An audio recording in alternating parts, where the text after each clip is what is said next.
Okay, welcome back to Blender. So today we're going to be doing underlighting on walls.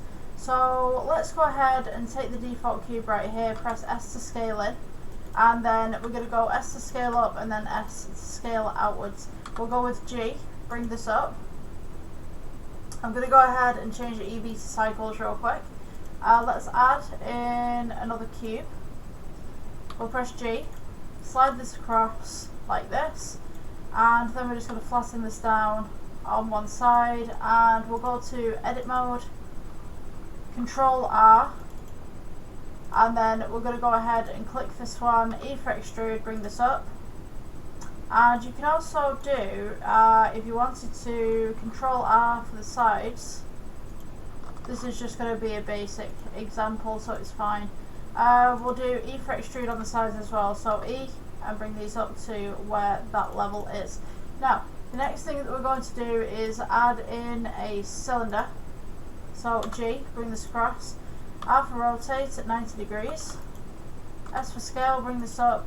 S for scale, bring this down. And then just make it kind of like a tube. Make sure that this sits and fits into what you've just made. As such, we're going to change this one to an emission. So let's go to Materials tab, and we'll change this to blue. Sorry, switch out your Principled BSDF for emission. Change this to blue.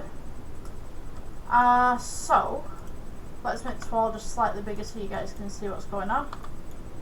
I'll place that up against there, and also I will get rid of the default lights that we have right here.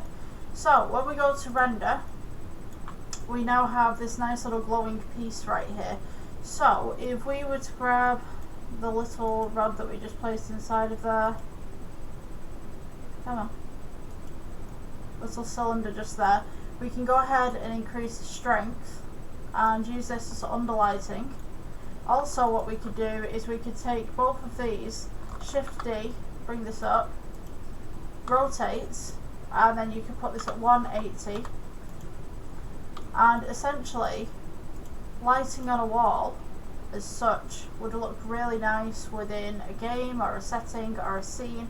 It's just an alternative to putting like lamps in everywhere. I hate using lamps on Blender, especially the default ones, because they just don't look right. The lighting just doesn't emanate properly.